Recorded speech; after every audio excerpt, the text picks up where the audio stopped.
আমরা শুরুতে আল্লাহ রাব্বুল ইজ্জত ওয়াল জালালের দরবারে শুকরিয়া জ্ঞাপন করছি, যিনি আমাদেরকে আজকের এই চমৎকার এই অনন্য আয়োজনে একত্রিত হওয়ার সুযোগ করে দিয়েছেন। এই চমৎকার পরিবেশে আমরা সবাই পড়ছি কালিমাতুশ শুকর, আলহামদুলিল্লাহ। আল্লাহ রাসূল সাল্লাল্লাহু আলাইহি ওয়া আলিহি ওয়াসাল্লামের প্রতি লাখো কোটি দুরুদ এবং সালাম প্রেরণ করে আমি আমার মূল আলোচনা শুরু করছি। আমাকে সুনির্ধারিত একটা টপিকে কিছু আলোকপাত করতে বলা হয়েছে। টপিকটা হচ্ছে দ্য এক্সাম্পলারি প্রফিটিক বিহেভিয়ার, অর্থাৎ আল্লাহ রাসূল সাল্লাল্লাহু আলাইহি ওয়া আলিহি ওয়াসাল্লামের অনুপম চরিত্র। ওনার আচরণ কেমন ছিল, আল্লাহ রাসূল সাল্লাল্লাহু আলাইহি সাল্লামের বিহেভিয়ার কেমন ছিল, উনি মানুষের সাথে কেমন করে মিশতেন, কিভাবে ইন্টারেক্ট করতেন, ডিলিং করতেন, এবং সেখান থেকে আমাদের প্রাত্যহিক জীবনে, আমাদের ডে টু ডে লাইফে আমরা আসলে কি শিখতে পারি, সেই বিষয়টা নিয়ে আমরা কিছু আলোকপাত করবো ইনশাআল্লাহ।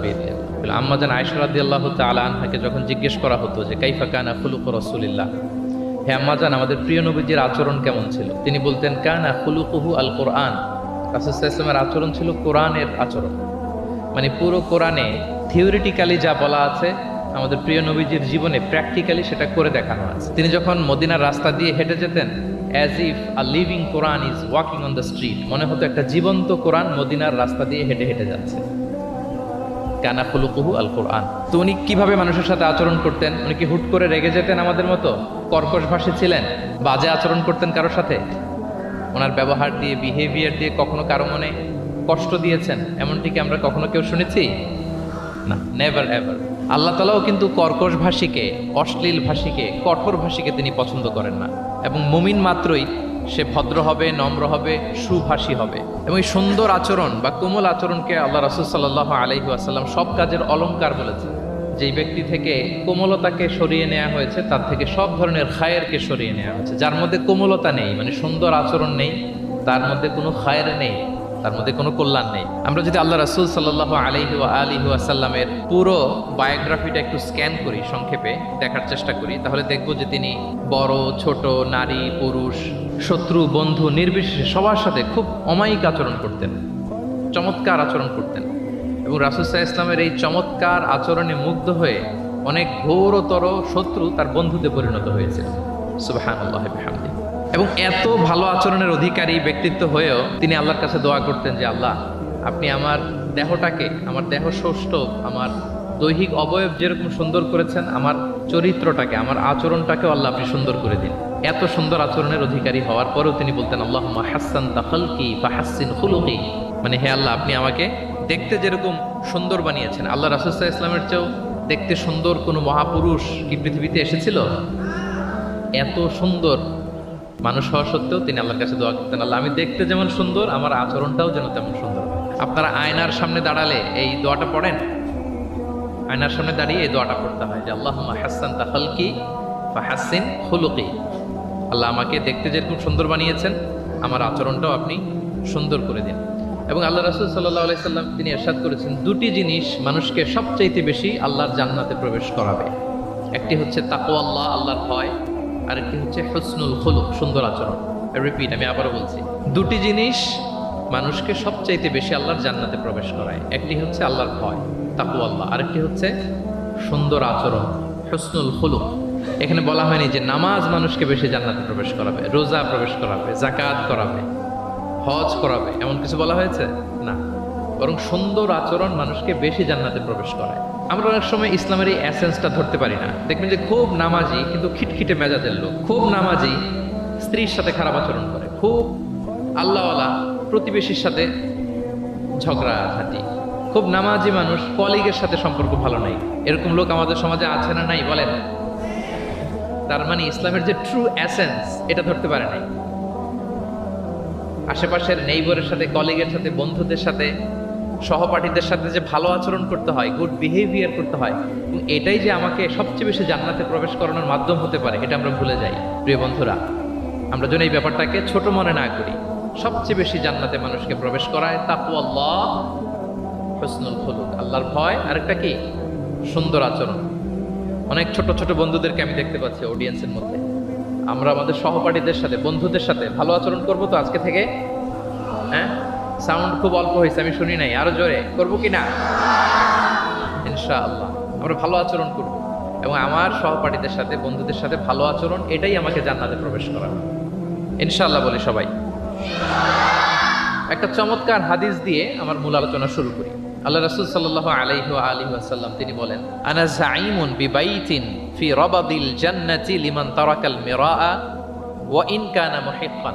প্রিয় নবীজি বলেন যে আমি ওই ব্যক্তিকে জান্নাতের আঙ্গিনায় একটা ঘরের সুসংবাদ দেই যে তর্ক করার সময় নিজের সঠিক, সে হকের উপর আছে, এটা জেনেও সে তর্ক করে না। তর্ককে, আর্গুমেন্টকে, ডিবেটকে স্যাক্রিফাইস করে যে না আমি ঝগড়ায় যাব না, যদিও সেই সঠিক। এরকম স্যাক্রিফাইস যে করে জান্নাতের আঙ্গিনায়, তাকে আমি একটা ঘরের সুসংবাদ দেই। এরপর প্রিয় নবীজি বলছেন, অবি বাইতিন ফি ওয়াসাতিল জান্নাতি লিমান তারাকাল কাযিবা ওয়া ইন কানা মাযিহান। আর আমি ওই ব্যক্তিকে জান্নাতের মাঝামাঝি স্তরে একটা ঘরের সুসংবাদ দিচ্ছি যে ব্যক্তি কৌতুক করেও মিথ্যা বলে না। He was kidding, he was joking, but he never tells a লাই।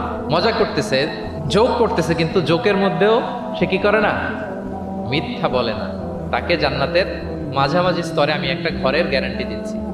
এরপর আল্লাহ রাসূল সাল্লাল্লাহু আলাইহি ওয়াসাল্লাম বলতেছেন, ওয়াবি বাইতিন ফি আ'লাল জান্নাতি লিমান হাসানা খুলুকাহ। আর আমি এট দ্য ভেরি হাই, মানে পিক অফ দ্য প্যারাডাইস, জান্নাতের একেবারে সর্বোচ্চ স্তরে একটা বাসভবনের গ্যারান্টি ওই ব্যক্তিকে দেই যে অন্যের সাথে ভালো আচরণ করে। মানে হাসানা খুলুকাহ, যে তার চরিত্রটাকে সুন্দর করেছে, যার আচরণটাকে সুন্দর করেছে, যার আচরণটা অমায়িক আচরণ, মাধুর্যপূর্ণ আচরণ, ওই ব্যক্তিকে আমি at the highest peak of paradise, জান্নাতের সর্বোচ্চ চূড়ায় একটা বাসভবনের গ্যারান্টি দিচ্ছি। আল্লাহু আকবার। তাহলে আমার আশেপাশে যারা আছে তাদের সাথে ভালো আচরণ করা, গুড বিহেভিয়ার করা, এটা ছোটখাটো কোনো বিষয় নয়, এটা অনেক গুরুত্বপূর্ণ একটা বিষয়। কিন্তু আমরা অনেক সময় এটার গুরুত্বটা বুঝতে পারি না, এটাকে ছোট করে দেখি। তো সম্মানিত বন্ধুরা, আমরা দেখবো যে আমাদের প্রিয় নবীজি অন্যের সাথে কিভাবে আচরণ করেছেন। তিনি শিশুদের সাথে কিভাবে মিশেছেন, প্রাণীর প্রতি ওনার নবীজের আচরণ কেমন ছিল, শিশুদের সাথে কেমন ছিল, নারীদের সাথে কেমন ছিল, সাহাবাদের সাথে কেমন ছিল, কর্মচারীদের সাথে আচরণ কেমন ছিল, নিজের স্ত্রীদের সাথে কেমন ছিল, প্রতিবেশীর সাথে কেমন ছিল, যুদ্ধবন্দীদের সাথে প্রিয় নবীজের আচরণ কেমন ছিল, ভিক্ষুকের সাথে আচরণ কেমন ছিল, এমনকি যুদ্ধের ময়দানে শত্রুদের সাথে প্রিয় নবীজের আচরণ কেমন ছিল। এই 10টি পয়েন্টে দ্য এক্সাম্পলারি প্রফেটিক বিহেভিয়ার, এই শিরোনামে আমরা কিছু কথা আজকে শুনবার চেষ্টা করব। আমরা শুরুতে একটু দেখার চেষ্টা করি যে পশু, পাখি, প্রাণী, এই প্রাণী জগতের প্রতি প্রিয় নবীজির আচরণ কেমন ছিল। প্রিয় নবী যে প্রাণীদের প্রতি খুব দয়াদ্র ছিলেন, তার বায়োগ্রাফিতে, জীবনীতে এরকম অসংখ্য নজির পাওয়া যায়। কারণ আল্লাহ তাআলা তাকে রাহমাতাল লিল আলামিন, ওমা আরসালনাকা ইল্লা রাহমাতাল লিল আলামিন, I've sent you as a mercy for the entire universe। আল্লাহ বলছেন আমি গোটা বিশ্বের জন্য, সবার জন্য আপনাকে ব্লেসিংস এন্ড মার্সি করে প্রেরণ করেছি। He was a mercy for all, সবার জন্য তিনি রহমত হয়ে এসেছিলেন। মানুষের জন্য যেমনি রহমত, ম্যানকাইন্ড, জিনদের জন্য তিনি রহমত, জিনকাইন্ডের জন্য, ইভেন অ্যানিমালস, প্রাণীকুলের জন্য তিনি রহমত হয়ে পৃথিবীতে এসেছেন। মানুষের প্রতি তিনি যেমনি দয়া দেখিয়েছেন, প্রাণীদের প্রতিও দয়া দেখিয়েছেন। ছোট্ট একটা হাদিস দিয়ে শুরু করি।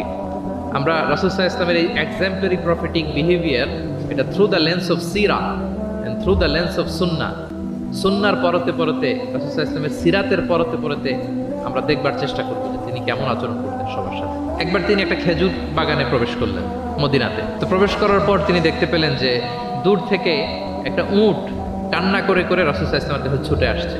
একটা উট কান্না করে আসতেছে। রাসূল সাল্লাল্লাহু আলাইহি ওয়াসাল্লামের দেখে অত্যন্ত দয়া হলো, মায়া হলো যে উটটা কেন কান্না করতেছে, এত বেশি কেন কান্না করতেছে।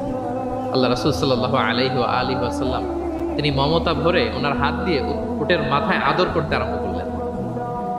প্রিয় নবীজির এই মমতা মাখা হাত বোলানো পেয়ে উটের কান্না বন্ধ হলো এবং রাসূল সাল্লাল্লাহু আলাইহি ওয়াসাল্লামের কানে কি কি যেন বলল উট, এটা অন্যরা বুঝতে পারছে না। তো এরপর রাসূল সাল্লাল্লাহু আলাইহি ওয়াসাল্লাম খুঁজতে আরম্ভ করলেন যে উটের মালিককে। একজন আনসারী যুবক সাহাবী আসলো। তখন রাসূল সাল্লাল্লাহু আলাইহি ওয়াসাল্লাম বলল যে তোমার এই উট আমার কাছে তোমার ব্যাপারে নালিশ করেছে যে তুমি একে ক্ষুধার্ত রাখো, কিন্তু একে দিয়ে অনেক কাজ করাও। তুমি কি বোবা, এই নিরীহ প্রাণীটার ব্যাপারে আল্লাহকে ভয় করো না? কিয়ামতের দিন এটাই তোমার জাহান্নামের কারণ হয়ে যেতে পারে। খবরদার, এই নিরীহ প্রাণীটার ব্যাপারে তুমি আল্লাহকে ভয় করো। দেখেন, প্রিয় নবীজি ওটের মাথায় হাত বুলিয়ে ওটের কান্না বন্ধ করেছিলেন এবং ওটের মালিককে ওসিয়ত করেছেন যে খবরদার, প্রাণীর প্রতি কখনো এরকম রূঢ় কঠিন আচরণ করা যাবে না, তাদের প্রতি রহমদিল হইতে হবে। এভাবে আপনি সিরাতের পরতে পরতে অনেক ঘটনা পাবেন। আজকের এই সংক্ষিপ্ত পরিসরে এত রেফারেন্স হয়তো আমার উল্লেখ করা সম্ভব হবে না এবং অ্যারাবিক টেক্সটগুলো বলে বলে অর্থ করে শোনানো অনেক সময় লেগে যাবে। আমি শুধু মূল মূল কথাগুলো, বুলেট পয়েন্টসগুলো আপনাদের সাথে শেয়ার করার চেষ্টা করবো ইনশাআল্লাহ।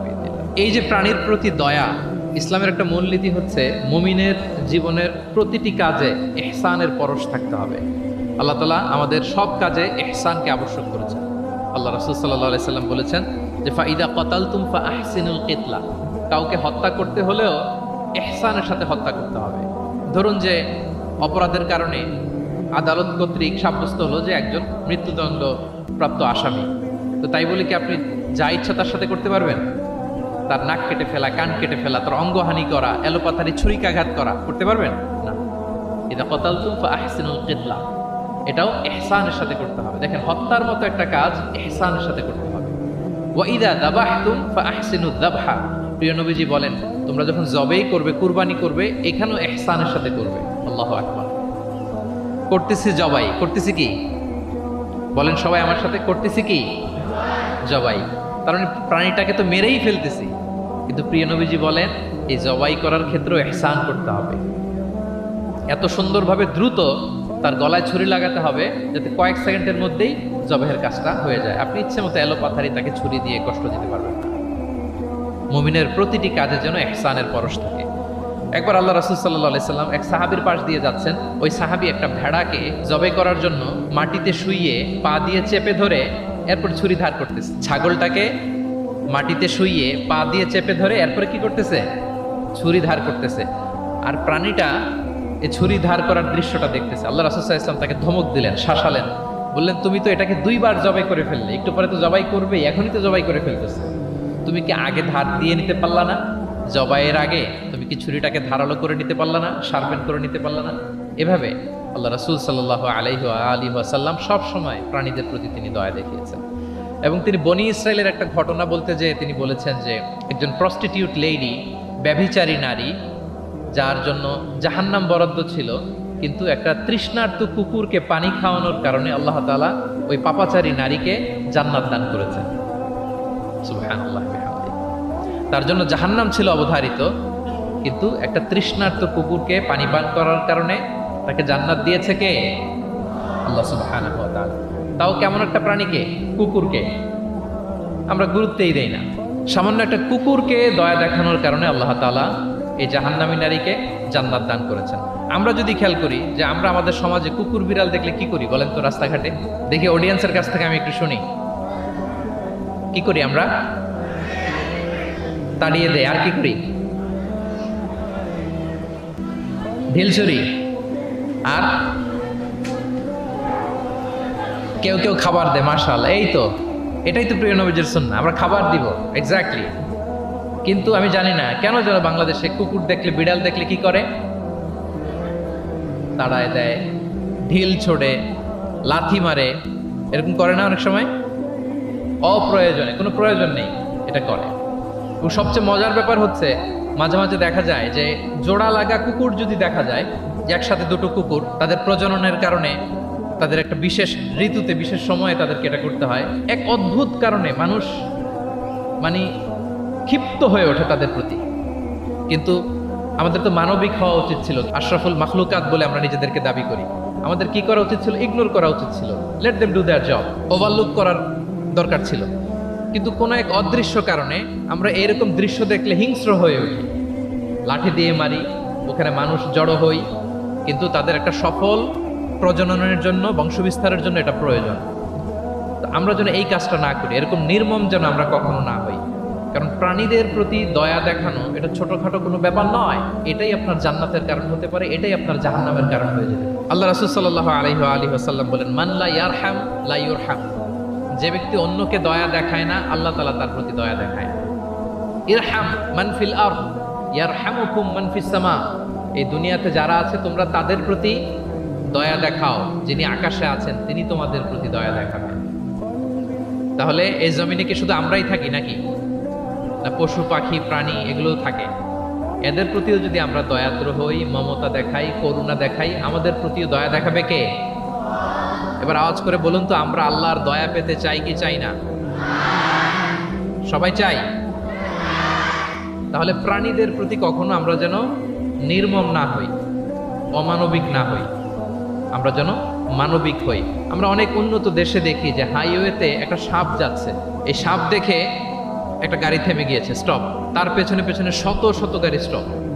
তারা বন বিভাগকে নক দেয়, স্থানীয় পুলিশকে ফোন দেয়, তারা এসে সাপটাকে উদ্ধার করে এরপরে গাড়িগুলো চলতে শুরু করে। একটা ভিডিও ক্লিপস আমি এমনও দেখেছি, একটা হাঁস তার বাচ্চাগুলোকে নিয়ে হাইওয়ে পার হচ্ছে, হাঁস তো খুব আস্তে আস্তে হাঁটে, একেবারে পিপিলিকার মতো একটু একটু করে হাঁসের বাচ্চাগুলো যাচ্ছে, শত শত গাড়ি the middle of the highway stop. আল্লাহু আকবার। কিন্তু বাংলাদেশে দেখবেন যে রাস্তা দিয়ে সাপ যায় না কুকুর যায় না বিড়াল যায়, কোনো কেয়ার নাই, একেবারে ড্যাম কেয়ার। যে প্রাণীদের প্রতি দয়া দেখায় না, আল্লাহ তাআলা তার প্রতি দয়া দেখান না। তাহলে প্রিয় নবীজি প্রাণীদের প্রতি কতটা দয়াদ্র ছিলেন, মমতাময় ছিলেন, এটা সবার কাছে ক্লিয়ার? ওকে, মাশাআল্লাহ। লেটস মুভ অন, আমরা সামনের দিকে আগে। এবার আমরা একটু করে জানার চেষ্টা করি যে শিশুদের সাথে প্রিয় নবীজির আচরণ কেমন ছিল। আমরা সিরাতে এবং হাদিসের দিকে যদি তাকাই তাহলে দেখব প্রিয় নবীজি শিশুদেরকে তাহনিক করে দিতেন। তাহনিক, তাহনিক শব্দটির সাথে কি আপনারা পরিচিত, নাম শুনেছেন? তাহনিক হচ্ছে কোন স্কলারের কাছে দোয়ার জন্য নবজাতক শিশুকে নিয়ে যাওয়া, সে স্কলার খেজুর খেয়ে তার মুখের লালা মিশ্রিত খেজুরের রস দোয়া হিসেবে নবজাতক শিশুর মুখে দিয়ে দিবে, এটাকে বলে তাহনিক। এটাকে কি বলে?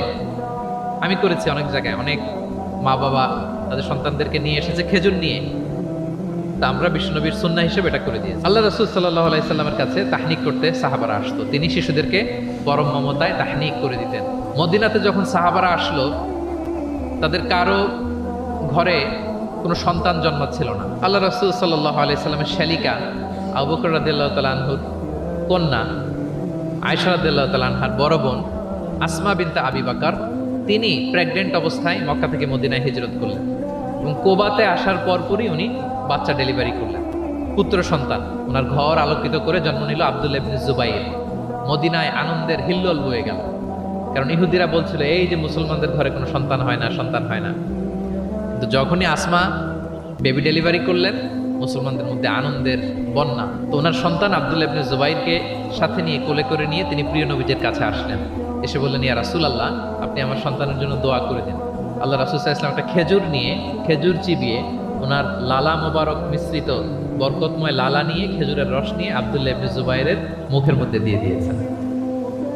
ও এজন্য আসমা বিনতে আবু বকর সবসময় গর্ব করে বলতেন যে আমার কলিজার টুকরা সন্তান আব্দুল্লাহর পাকস্থলীতে সর্বপ্রথম পৌঁছেছে প্রিয় নবীর লালা মিশ্রিত খেজুরের রস। সুবহানাল্লাহ। আল্লাহ রাসূল সাল্লাল্লাহু আলাইহি ওয়াসাল্লাম এরকম তাহনিক করতেন। আপনারাও সুযোগ হলে আপনাদের স্থানীয় যে স্কলাররা আছেন, ভালো স্কলার, আল্লাহওয়ালা মানুষ, তাদের কাছে সন্তানদেরকে নিয়ে তাহনিক করাবেন। প্রিয় নবীজি তাহনিক করতেন। শিশু সন্তানদেরকে তিনি কোলে নিতেন, হাদিসে এসছে অনেক বাচ্চাকে তিনি কোলে নিয়েছেন এবং ওই বাচ্চা আল্লাহর হাবিব সাল্লাল্লাহু আলাইহি সাল্লামের জামার মধ্যে প্রস্রাব করে দিয়েছে, এটাও হাদিসে এসছে। এরকম ইনসিডেন্টও ঘটেছে। তিনি বাচ্চাদেরকে আগে সালাম দিতেন। কি করতেন? আমরা দেই, এই যে ছোট বাচ্চারা বলতেছে না, ওদের পক্ষে গেছে কথা, এই জন্য তোমাদের আব্বু আম্মু তোমাদেরকে আগে সালাম দেয় না? দেয় নাকি দেয় না? তাহলে আমরা আগে সালাম দিব বাচ্চাদের। আমাদের সালাম দেয়া দেখেই তারাও সালামের ব্যাপারে আস্তে আস্তে অভ্যস্ত হবে। প্রিয় নবীজি বাচ্চাদের আগে সালাম দিতেন, গালে হাত বুলিয়ে দিতেন, মাথায় হাত বুলিয়ে দিতেন, হাদিসে এসছে। জাবির ইবনে সামুরা একজন সাহাবী, তিনি ওনার শৈশবকালের স্মৃতিচারণ করছেন। তিনি বললেন, একবার মসজিদে নবীর পাশে আমরা কিছু বাচ্চারা দাঁড়িয়েছিলাম, প্রিয় নবীজি নামাজ শেষ করে বেরোলেন, প্রতিটি বাচ্চার গালে তিনি হাত বুলিয়ে দিচ্ছেন। দিতে দিতে এলো আমার পালা। তিনি শৈশবের স্মৃতিচারণ করে বলছেন যে প্রিয় নবীজি যখন আমার গালে হাত লাগালেন, আমি একটা হিম শীতল পরশ অনুভব করলাম। এবং তিনি বললেন যে মদিনার বাজারে যখন আতরওয়ালারা আসতো, আতরের যে প্যাকেট বা লাগেজ উনি যখন খুললে একটা চমৎকার স্মেল আসতো, প্রিয় নবীজির হাত থেকে আমরা ওইরকম একটা সুগন্ধির গন্ধ পেলাম। আল্লাহু আকবার। তাহলে বাচ্চাদের দেখলে তিনি মাথায় এবং গালে হাত বুলিয়ে দিতেন। তিনি বাচ্চাদেরকে দেখলে চুমু খেতেন, বাচ্চাদের সাথে খুব মজা করতেন, খেলাধুলা করতেন। হাদিসে এসছে ওনার চাচাতো ভাই যারা আছে ছোট ছোট, তাদেরকে তিনি লাইন ধরে দাঁড় করাতেন আর বলতেন, মান সাবাকা ইলাইয়া ফালাহু কাদা ওয়া কাদা, দেখি কে এসে আমাকে আগে ধরতে পারে, যে ফার্স্ট হবে তাকে এটা দিব, যে আগে ধরতে পারবে তাকে এটা দিব। আল্লাহু আকবার। এবং তারাও আনন্দে উৎফুল্ল হয়ে দৌড়াতে দৌড়াতে কেউ প্রিয় নবীজির বুকের উপরে এসে ঝাপটে পড়তো, কেউ কাঁধে উঠতো, কেউ পিঠে উঠতো, এভাবে দৌড়ে বিশ্বনবী সাল্লাল্লাহু আলাইহি ওয়াসাল্লামের কাছে তারা আসত। এবং মাঝে মাঝে তিনি শিশুদের মধ্যে কোনো ভুলভাল কিছু দেখলে শুধরে দিতেন। ওমর ইবনে আবি সালামা রাদিয়াল্লাহু তাআলা আনহু তিনি বলছেন, আমি যখন ছোট ছিলাম একবার প্রিয় নবীজির কোলে বসা ছিলাম, আমাদের সামনে খাবার দেয়া হলো, তো আমি খাবারের এখান থেকে নেই ওখান থেকে নেই, এদিক সেদিক থেকে খাবার নিচ্ছি। আল্লাহ রাসূল সাল্লাল্লাহু আলাইহি ওয়াসাল্লাম আমাকে বললেন, ইয়া গোলাম, হে বৎস, সাম্মিল্লাহ, তুমি বিসমিল্লাহ বলো। তাহলে খাওয়ার শুরুতে আমরা কি বলবো? ওয়াকুল বিয়ামিনিক, এবং ডান হাতে খাও। কোন হাতে? কোন হাতে? ডান হাতে।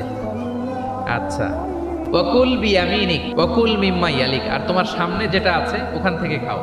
ডানে বায়ে সামনে পিছনে এদিক থেকে ছোটাছুটি করে টানাটানি করো না। তিনি বলেন যে বিশ্বনবী যখন আমাকে এই গাইডলাইন দিলেন, তারপর থেকে আজীবন আমি এই সিস্টেমেই খেয়েছি, আজীবন এই সিস্টেমেই খেয়েছি। তাহলে এটিকেটস অফ হ্যাভিং ফুড, খাবারের যে এটিকেটস, রাসূল সাল্লাল্লাহু আলাইহি ওয়াসাল্লাম বাচ্চাকে শিখিয়ে দিলেন। আরেক হাদিসে এসছে, সাদাকার খেজুর স্তূপ করা ছিল মদিনায়, যাকাতের খেজুর। হঠাৎ ওনার নাতি, আল্লাহ রাসূল সাল্লাল্লাহু আলাইহি ওয়াসাল্লামের নাতি হাসান রাদিয়াল্লাহু তাআলা আনহু যাকাতের খেজুর একটা নিয়ে খাওয়া শুরু করলেন। ছোট মানুষ, কোনটা যাকাতের খেজুর আর কোনটা খাওয়া যাবে এটা তো উনি বুঝতেন না। ছোট্ট মানুষ যাকাতের খেজুর খাওয়া শুরু করলেন। দূর থেকে প্রিয় নবীজি দেখে দৌড়ে গেলেন, দৌড়ে মুখ থেকে টেনে খেজুরটা বের করলেন। হাদিসে এসেছে প্রিয় নবীজি বলতে আরম্ভ করলেন, ইরমি বিহা কিখ কিখ। এটা একটা অ্যারাবিক এক্সপ্রেশন। কিখ কিখ মানে আমরা বাংলায় যেটা বলি ওয়াক, থু থু, থু মেরে ফেলে দাও। হাসান রাদিয়াল্লাহু তাআলা আনহু তিনি বললেন যে নানা ভাই, থু মেরে ফেলে দাও। আল্লাহ তাআলা, তুমি কি জানো না আন্না লা নাআকুলু সাদাকা, আমরা হাশিমি খানদান, আমরা কখনো সাদাকার কিছু খেতে পারবো না। আল্লাহু আকবার। তাহলে দ্য কনসেপ্ট অফ হালাল এন্ড হারাম ছোটবেলা থেকে তিনি শিখাই দিলেন নাতিকে। এভাবে শিশুদেরকে আদর করতেন, ভালোবাসা দিতেন, মায়া মমতায় জড়িয়ে রাখতেন, এবং ভুল করলে পরম মমতায় শুধরে দিতেন। তাহলে শিশুদের সাথে প্রিয় নবীজির কেমন আচরণ আমরা বুঝতে পারছি। তিনি শিশুদের প্রতি কতটা কনসিডারেট ছিলেন, কতটা তিনি কনসিডারেট ছিলেন আমরা ছোট্ট হাদিস থেকে শুনি। একবার তিনি কোন এক নামাজে দীর্ঘ লম্বা সিজদা করে দিলেন, দীর্ঘ লম্বা, এত লম্বা সিজদা কখনো তিনি করেন।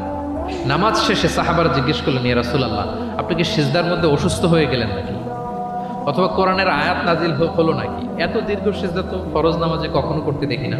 রাসূল সাল্লাল্লাহু আলাইহি ওয়াসাল্লাম বললেন, কুল্লু যালিকা লাম ইয়াকুন, না একটাও না, ওহিও নাজিল হয়নি, অসুস্থও হয়নি।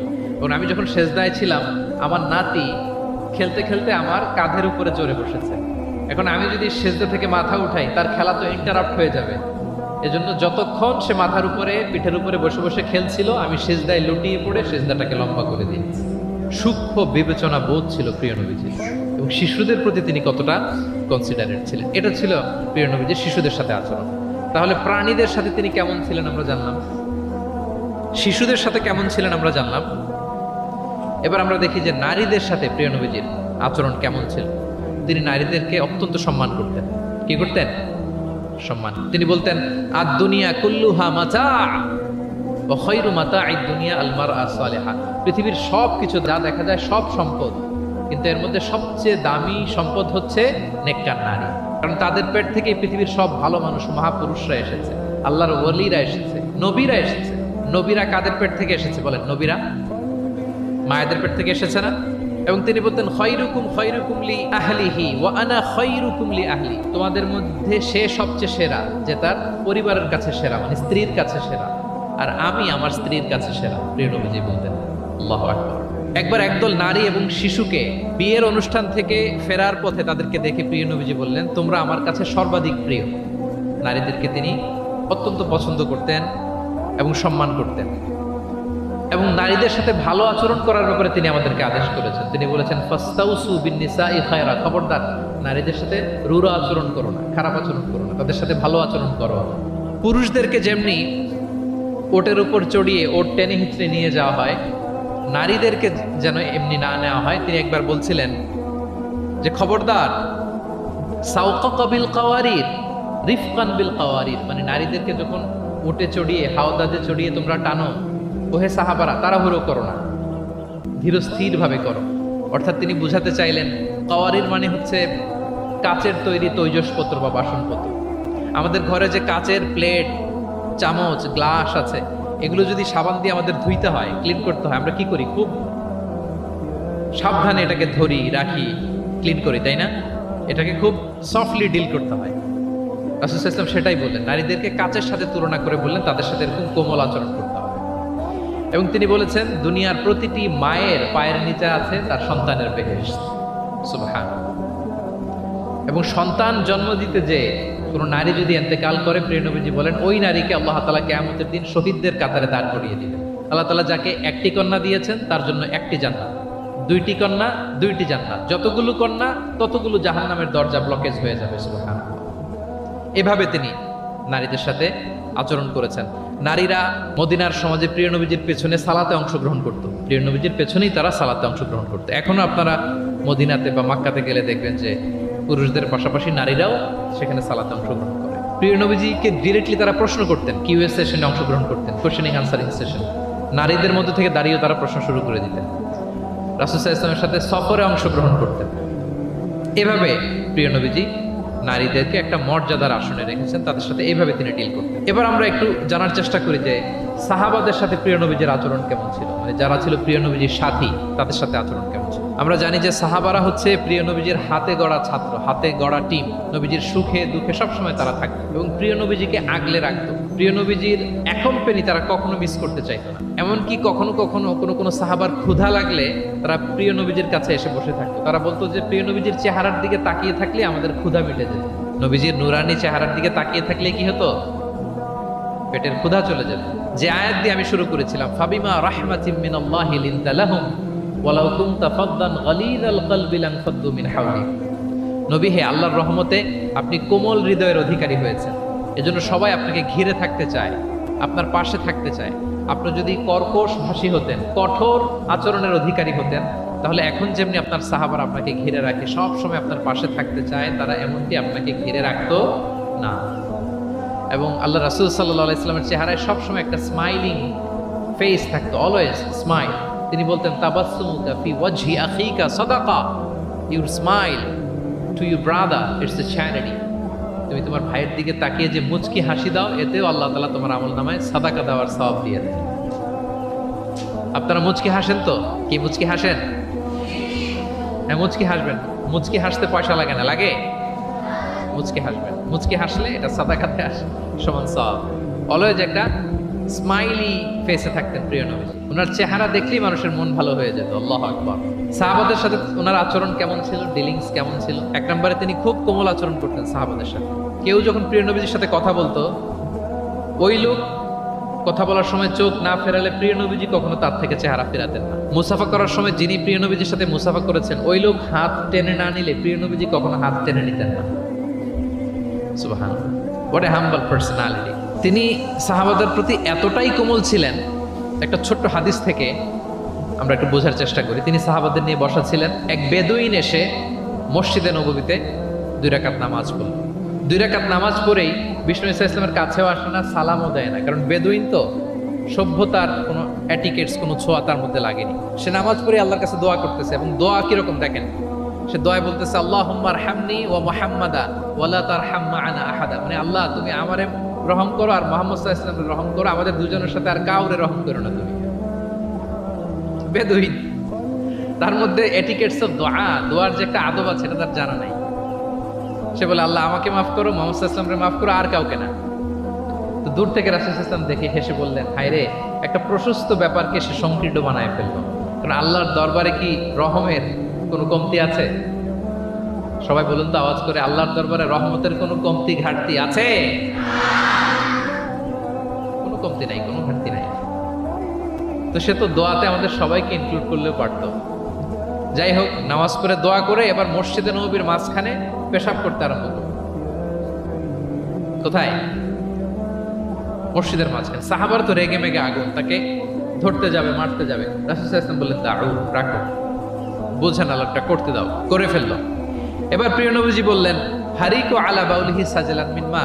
মসজিদে, তখনকার মসজিদে নববী তো বালুর ফ্লোর ছিল, জানেন আপনারা? আমাদের এখনকার মসজিদ তো এই যে এরকম পাকা টাইলস করা, কার্পেটিং, আরো কত কি, কিন্তু তখনকার মসজিদে নববী ছিল কিসের? ফ্লোরটা বালু।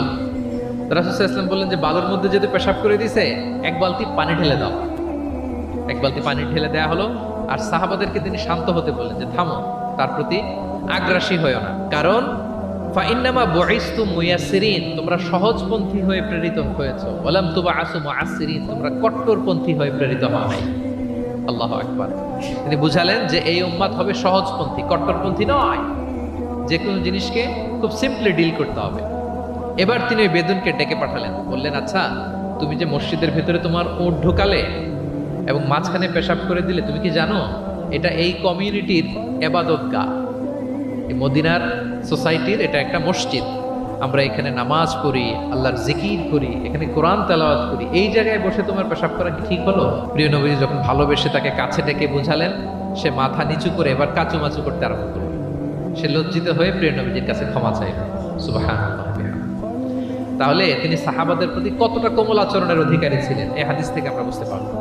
তিনি সাহাবাদের জন্য দোয়া করতেন, প্রাণ ভরে দোয়া করতেন।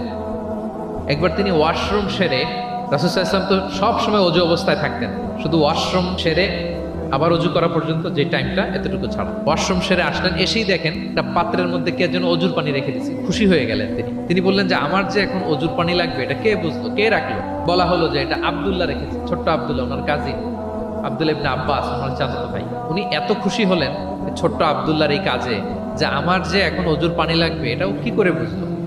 উনি এত খুশি হলেন, খুশি হয়ে তার জন্য একটা দোয়া করলেন। তিনি বললেন যে আল্লাহুম্মা ফাক্কিহু ফিদ্দীন ওয়া আল্লিমহু তা'ওয়ীল, আল্লাহুম্মা আল্লিমহুল কিতাব, মানে আল্লাহ তুমি তাকে কোরআনের জ্ঞান শিক্ষা দিও, কোরআনের খুঁটিনাটি জ্ঞান তুমি আব্দুল্লাহকে শিক্ষা দিও। এবং প্রিয় নবীজির দোয়ার বরকতে আব্দুল্লাহ ইবনে আব্বাস রাদিয়াল্লাহু তাআলা আনহু তিনি রাইসুল মুফাসসিরিন, গোটা বিশ্বের সব মুফাসসিরদের সম্রাট হয়ে গিয়েছে। পৃথিবীতে যত মুফাসসির আসবে তার মধ্যে হেড অফ মুফাসসির, চিফ সম্রাট হচ্ছেন আব্দুল্লাহ ইবনে আব্বাস রাদিয়াল্লাহু তাআলা। ওই প্রিয় নবীজির দোয়া। আমি গত সপ্তাহে ওনার মসজিদ ভিজিট করে এসেছি, তায়েফে। উনি শেষ জীবনে তায়েফে থাকতেন, ওখানে ইন্তেকাল করেছেন, ওখানে ওনাকে কবরস্থ করা হয়েছে। বিশাল মসজিদ আছে, মসজিদ আব্দুল্লাহ ইবনে আব্বাস রাদিয়াল্লাহু তাআলা।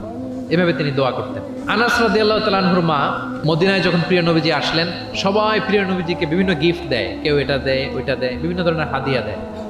তো উম্মে সোলাইম গরিব মানুষ, উনি এসে বলেন, ইয়া রাসূলুল্লাহ, সবাই আপনার সাথে দেখা করে কিছু না কিছু হাদিয়া দেয়, আমার তো হাদিয়া দেওয়ার কোনো সামর্থ্য নাই, আমি কি দিব আপনাকে? আমার এই ছোট্ট ছেলেটাকেই আপনার আমি হাদিয়া দিয়ে দিই। ছেলেটার নাম হচ্ছে আনাস। কি নাম? আনাস রাদিয়াল্লাহু তাআলা প্রিয় নবীজির খাদেম, কর্মচারী ছিলেন। তো বললেন, ইয়া রাসূলুল্লাহ, আপনি রেখে দেন, আমার কলিজার টুকরা আনাসই হচ্ছে আমার পক্ষ থেকে আপনার জন্য গিফট, আপনি তার জন্য একটু দোয়া করেন। তো তিনি দোয়া করতে আরম্ভ করলেন, আল্লাহুম্মা আকসির মালা ওয়া ওয়ালাদা, আল্লাহ আপনি আনাসের সম্পদ বাড়ায় দেন, আল্লাহ আপনি আনাসের সন্তান বাড়ায় দেন।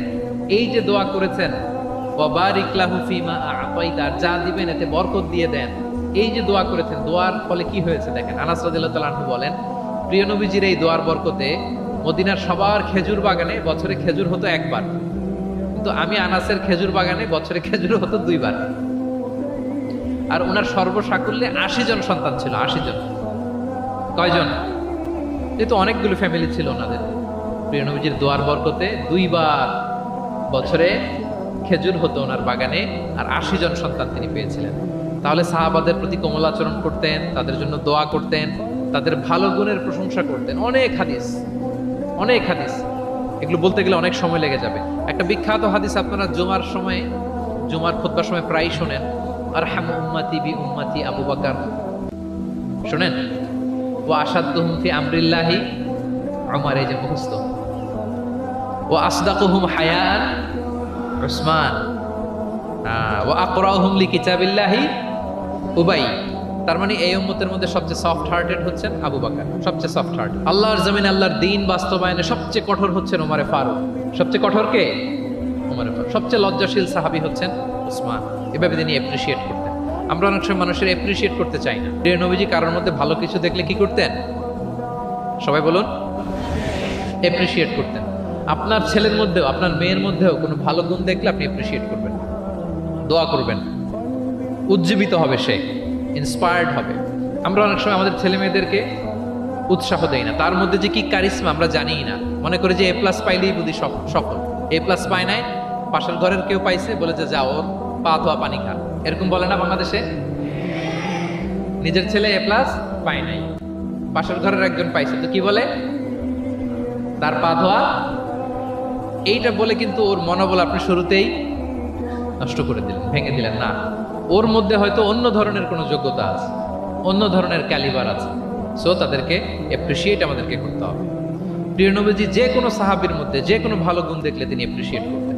আবু মুসা আল আশআরী রাদিয়াল্লাহু তাআলা আনহুর কণ্ঠটা ছিল বড় চমৎকার। তিনি একবার বললেন, ইয়া আবা মুসা লাকাদ উতিতা মিজমার মিন মাজামিরি আলি দাউদ। দাউদ নবীর গলায় আল্লাহ যে সুরের ঝংকার দিয়েছে, এই উম্মতের মধ্যে আল্লাহ তোমার গলায় সেই সুরের লহরী ঠেলে দিয়েছে। সুবহান। তো তিনি বলেন, ইয়া রাসূলুল্লাহ, আমি তো আপনার সামনে কখনো কোরআন তেলাওয়াত করিনি, আমার গলায় যে সুর আছে আপনি কি করে বুঝলেন? প্রিয় নবীজি বলেন, গত রাতে তোমার ঘরের পাশ দিয়ে যাচ্ছিলাম, তুমি যে তেলাওয়াত করছিলে আমি দরজার বাইরে, ঘরের দেয়ালের বাইরে দাঁড়িয়ে দাঁড়িয়ে শুনছিলাম। আবু মুসা বলে, ইয়া রাসূলুল্লাহ, আপনি শুনছিলেন, এটা যদি আমি টের পেতাম আমি ফজর পর্যন্ত শুধু তেলাওয়াত করতেই থাকতাম। সুবহানাল্লাহ পড়বেন না? তাহলে আমরা যেন অ্যাপ্রিসিয়েট করি। প্রিয় নবীজি অ্যাপ্রিসিয়েট করতেন, সাহাবাদেরকে যথাযথ তারবিয়া দিতেন, তাদের সাথে মাঝে মাঝে রসিকতা করতেন, খোশ গল্প করতেন, সাহাবীদের সাথে একসাথে মিলেমিশে কাজ করতেন। মসজিদ নির্মাণের ঘটনা আমরা জানি, কোবা মসজিদ, মসজিদে নববী। এমন না যে চেয়ারে বসে থেকে এই তোমরা মসজিদ বানাও, না। একজন ট্রু লিডারের বৈশিষ্ট্য হচ্ছে উনি সামনে এগিয়ে যাবেন, ওনাকে দেখে দেখে ফলোয়াররা ফলো করবে, ঠিক কিনা? প্রিয় নবীজি নিজে মাটি বহন করেছেন, পাথর বহন করেছেন, নিজে খন্দকের পরীক্ষা খনন করেছেন, পেটে পাথর বেঁধেছেন। এটা ছিল সাহাবাদের সাথে প্রিয় নবীর ইন্টারাকশন, ডিলিংস, মেলামেশা।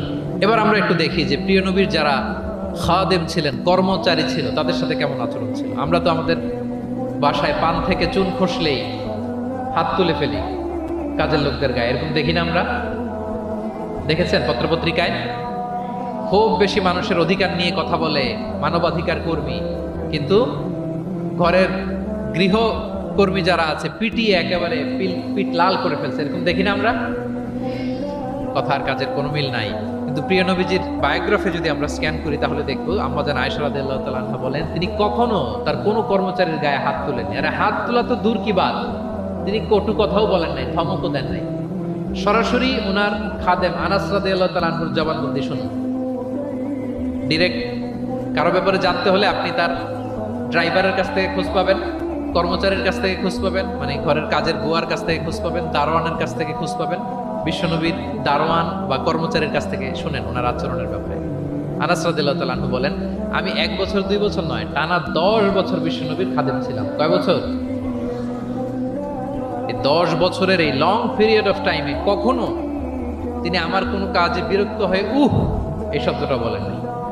তিনি কখনো বলেন নাই যে আনাস এটা কেন করেছো, কখনো বলেন নাই যে আনাস এটা কেন করো নাই, করছো কেন এটাও বলে নাই, এটা করো নাই কেন এটাও বলেন নাই। আল্লাহু আকবার।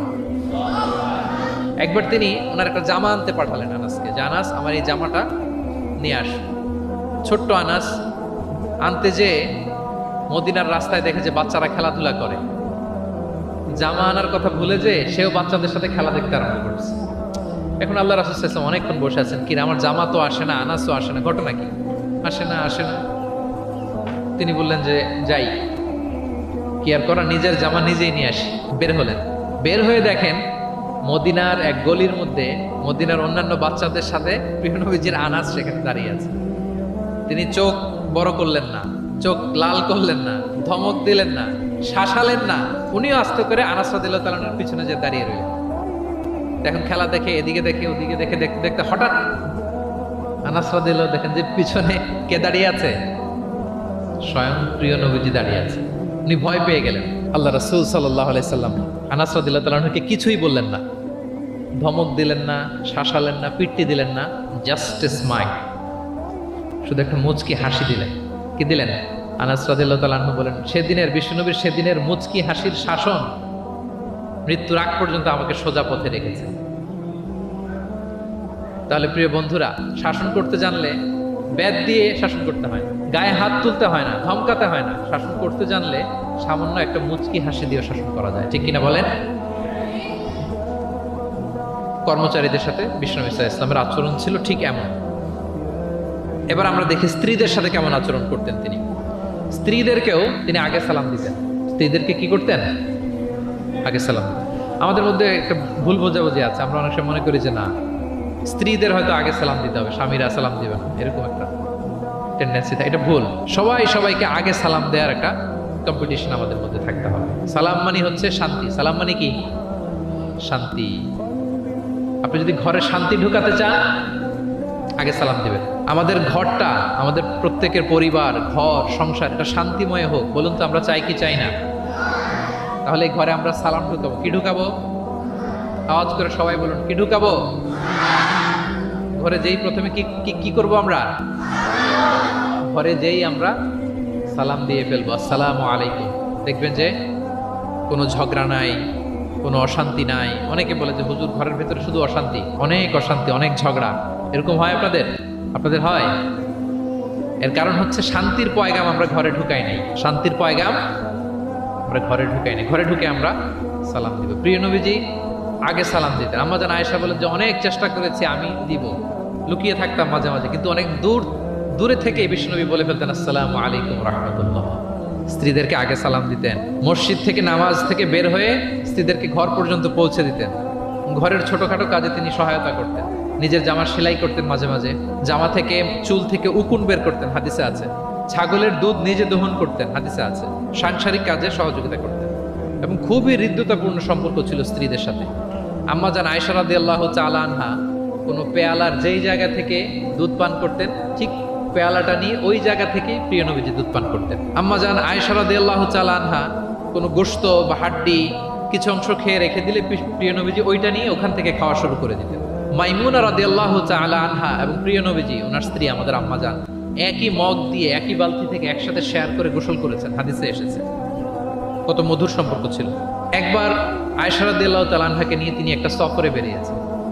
মরুভূমির মাঝখানে পুরো কাফেলাকে তিনি ইনস্ট্রাকশন দিলেন, তাকদ্দামু তাকদ্দামু, মানে তোমরা এগো, সামনে আগো, সবাই সামনে যাও।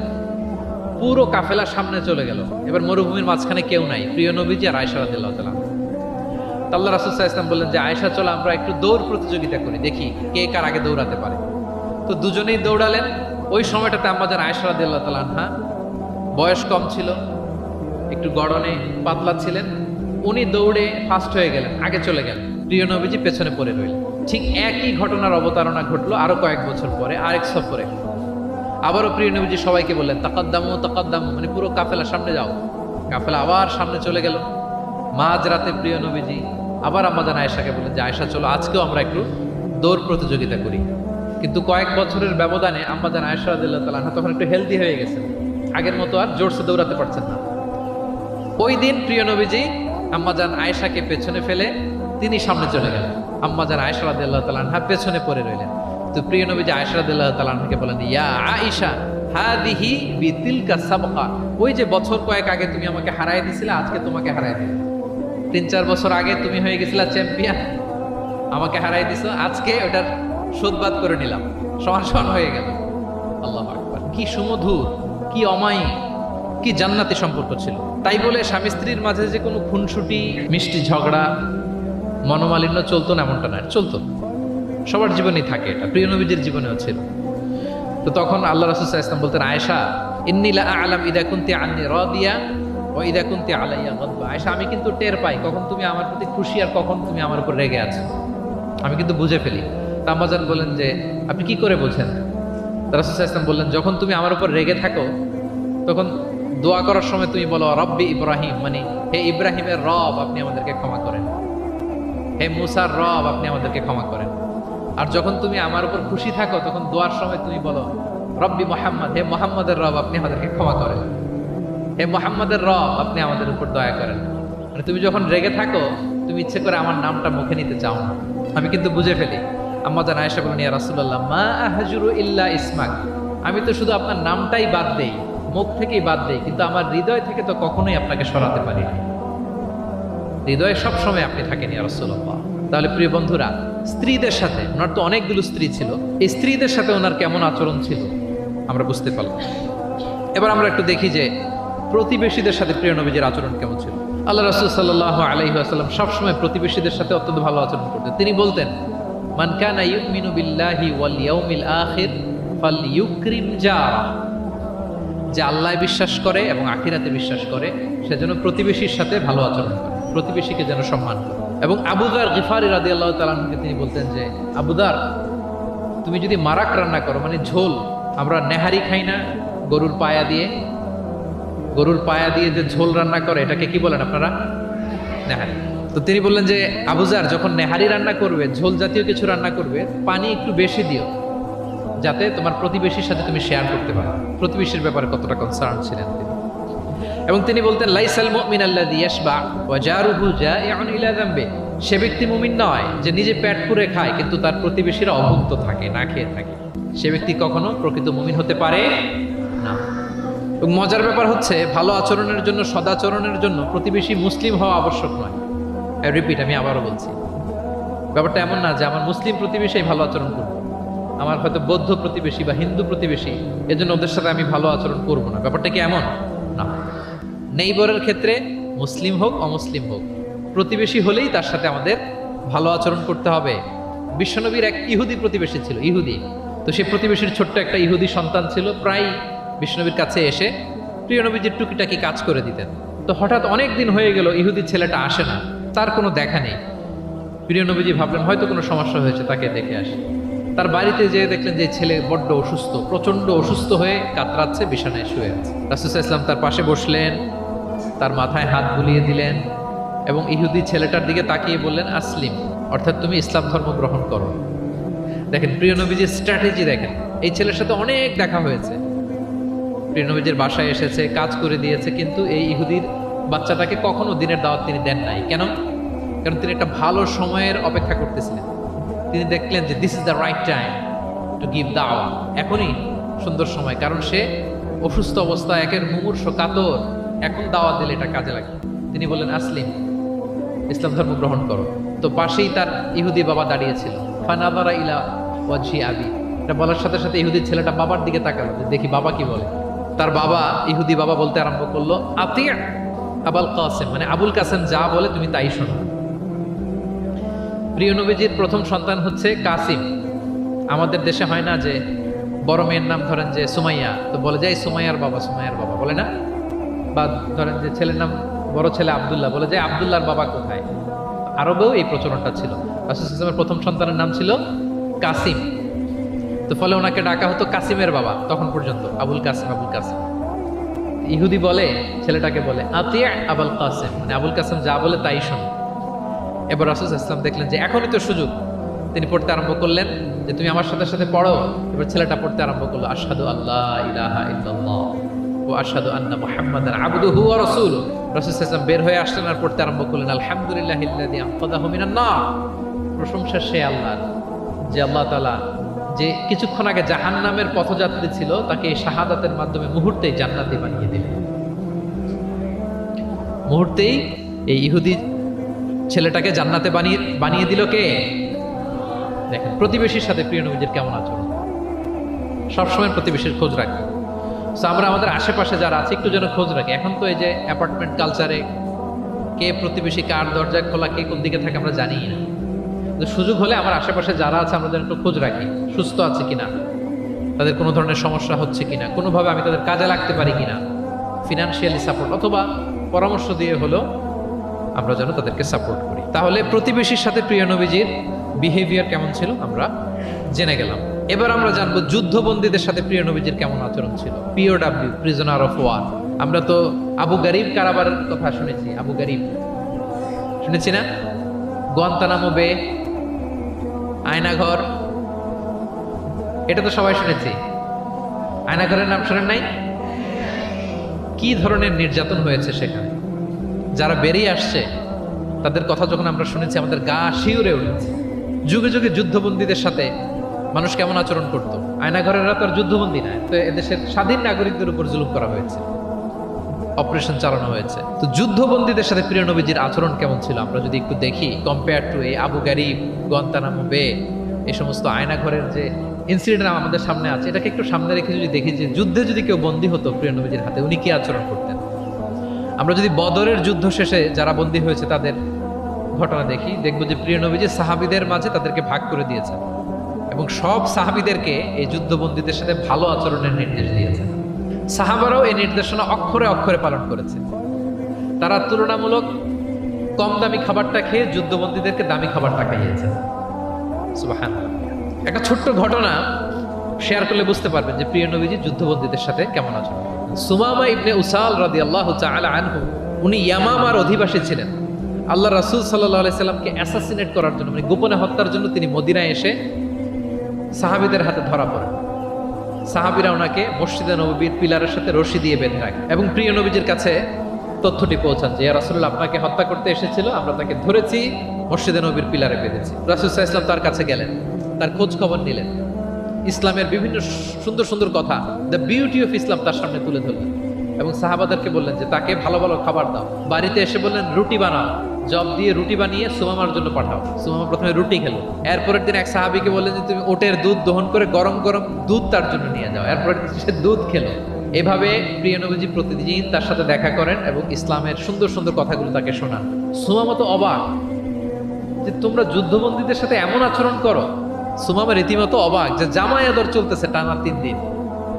আর রাসূল সাল্লাল্লাহু আলাইহি ওয়াসাল্লামের কাছে যখন ইসলামের বিভিন্ন বিষয়গুলো সে শুনতে শুনতে অবাক হয়ে ইসলামের প্রতি তিনি আকৃষ্ট হতে লাগলেন।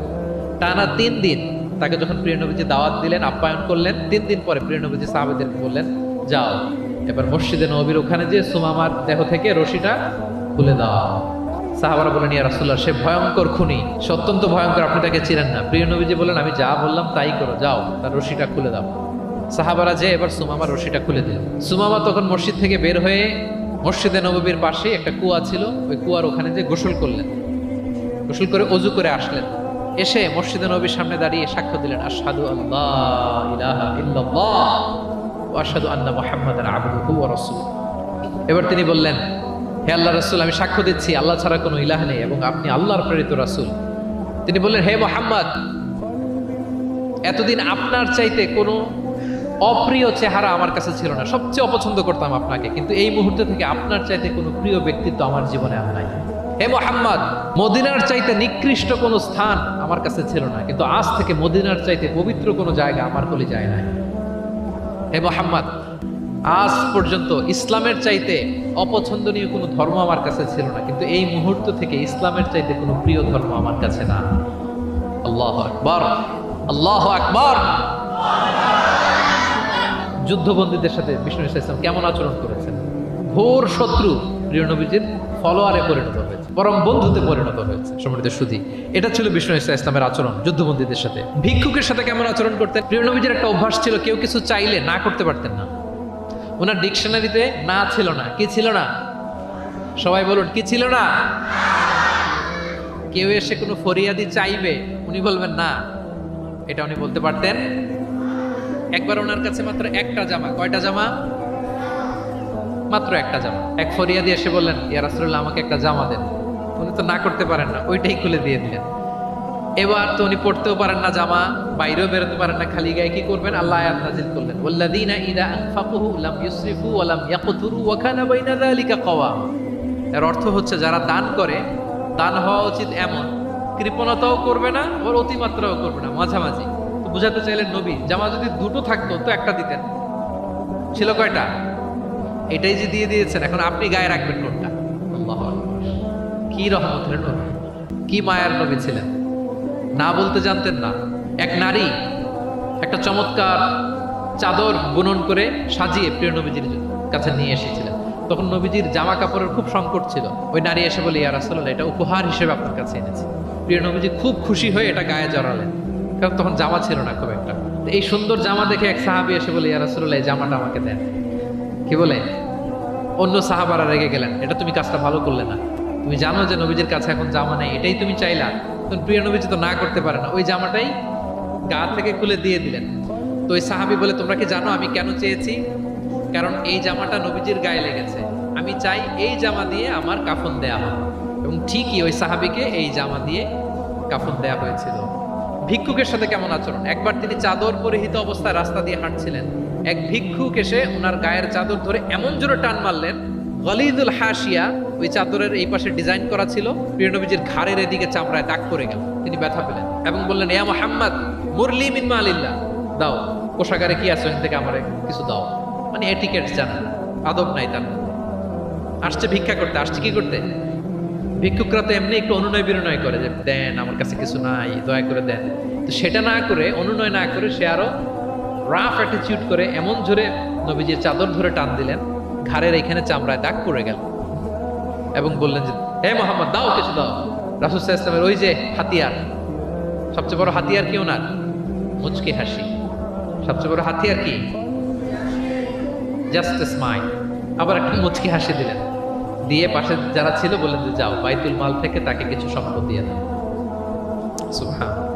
একটা কঠিন সিচুয়েশন যখন আমরা রিঅ্যাক্ট করি, রেগে যাই, ফকির এসে যদি আপনার জামা ধরে টান দেয়, ওটা কি দিবেন? কি করবেন? মাইট দিবেন? যে বলে যে মাইট দিব। প্রিয় নবীজি মুচকি হাসি দিয়ে বলেন যাও তাকে দিয়ে দাও। তাহলে এভাবে তিনি ওনার অনুপম বিহেভিয়ার দিয়ে, আচরণ দিয়ে মানুষের হৃদয় জয় করেছেন। প্রিয় ভাইরা খেয়াল রাখবেন, কোমলতা দিয়ে যেটা জয় করা যায়, কঠোরতা দিয়ে সেটা করা যায় না। আপনার সফট বিহেভিয়ার দিয়ে you can win the heart of the people, মানুষের হৃদয় আপনি জয় করে ফেলবেন, যেমনটা প্রিয় নবীজি করেছেন। সব শেষ পয়েন্ট, শত্রুর সাথে কেমন আচরণ করতেন। খুবই কম হাদিসে পাওয়া যায় যে তিনি বদদোয়া করেছেন, very rare. Most of the time তিনি দোয়া করেছেন হেদায়েতের।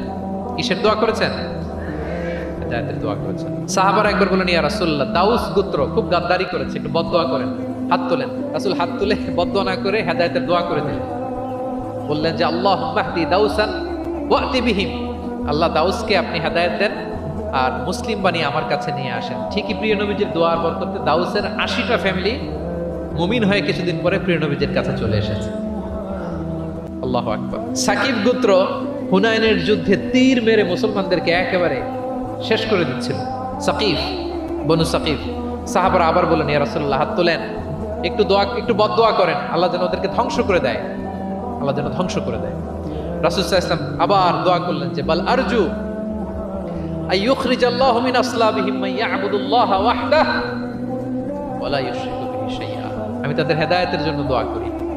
আপনারা জানেন যে তায়েফের ময়দানে প্রিয় নবীজিকে পাথর মারা হয়েছে, জানেন? পাথর মারতে মারতে রক্তাক্ত করা হয়েছিল প্রিয় নবীজিকে, মাথা থেকে পা পর্যন্ত ব্লিডিং। সাথে ছিল যায়েদ বিন হারেসা রাদিয়াল্লাহু তাআলা। উনি প্রিয় নবীজিকে বাঁচাতে যে উনিও মাথায় আঘাত পেয়েছেন, ওখান থেকে ব্লিডিং। এক খ্রিস্টান দাস কিছু আঙ্গুর নিয়ে আসলো প্রিয় নবীজির কাছে, যে আপনি তো অসুস্থ, ক্লান্ত শ্রান্ত, এটা খান। প্রিয় নবীজি বিসমিল্লাহির রহমানির রহিম বলে আঙ্গুরটা নিল। ওই খ্রিস্টান দাসের নাম ছিল আদ্দাস। প্রিয় নবীজি যখন বললেন বিসমিল্লাহ, আদ্দাস বলে যে বিসমিল্লাহ, এটা আবার কোন শব্দ? এই তায়েফে আমি এতদিন ধরে আছি, কেউ তো খাবারের আগে বিসমিল্লাহ বলে না। মান আনতা, আপনি কে? তো প্রিয় নবীজি বলেন ওমান আনতা, তুমি কে? তো আদ্দাস বলে আমি খ্রিস্টিয়ান স্লেভ, আমি একজন খ্রিস্টান দাস। তো রাসূল সাল্লাল্লাহু আলাইহি ওয়াসাল্লাম বললেন তোমার বাড়ি কই? বলে যে মিন আহলি নিনাবি, আমার বাড়ি ইরাক। তো রাসূল সাল্লাল্লাহু আলাইহি ওয়াসাল্লাম বললেন যেখানে ইউনুস নবীর বাড়ি। এবার খ্রিস্টান আরো অবাক যে আপনি ইউনুস নবীকেও চিনেন? রাসূল সাল্লাল্লাহু আলাইহি ওয়াসাল্লাম বললেন আরে চিনব না মানে, ইউনুস তো আমার ভাই, সেও নবী আর আমিও নবী। ইউনুস যে নবী ছিল আলাইহিস সালাম, এই নবুয়তির ধারাবাহিকতার এই চেইনটাকে পূর্ণতা দিতে আল্লাহ তাআলা আমাকে পাঠিয়েছেন। খাতামুন নবিয়্যিন, seal of the all prophets. আদ্দাস অবাক হয়ে গেল। আদ্দাস রাদিয়াল্লাহু তাআলা আনহু ঠিক ওই জায়গায় এই খ্রিস্টান বালক রাসূল সাল্লাল্লাহু আলাইহি ওয়াসাল্লামের কাছে শাহাদা পড়ে মুসলমান হয়ে গেল। পাহাড়রক্ষী ফেরেশতারা এসে বললেন ইয়া রাসূলুল্লাহ, আপনি বলেন তায়েফের দুই দিকের পাহাড় চাপা দিয়ে এমন এক কলাপস করে দিব, পুরো তায়েফবাসী মেসাকার হয়ে যাবে। রাসূল সাল্লাল্লাহু আলাইহি ওয়াসাল্লাম বললেন না, তারা হয়তো ঈমান আনেনি, কিন্তু তাদের পরের জেনারেশন, তার পরের জেনারেশন, তাদের মধ্যে থেকে কেউ না কেউ থাকবে যারা পড়বে লা ইলাহা ইল্লাল্লাহ মুহাম্মাদুর রাসূলুল্লাহ। তাই হয়েছে। আমি গত সপ্তাহে উমরায় ছিলাম, একদিনের জন্য তায়েফ গিয়েছিলাম। মসজিদের অভাব নাই, ইসলামিক ইনস্টিটিউশনের অভাব নাই।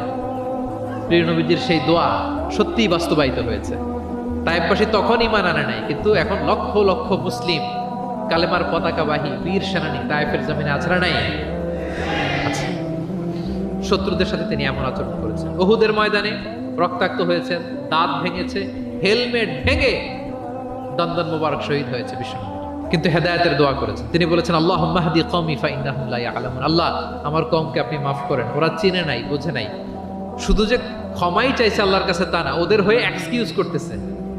শুধু এতটুকু করলে হয়তো যে আল্লাহ ক্ষমা করে দেন, শুধু এতটুকুই না, আবার বলতেছে আল্লাহ ওরা বুঝে নাই। ছোট মানুষ ভুল করলে আমরা কি বলি?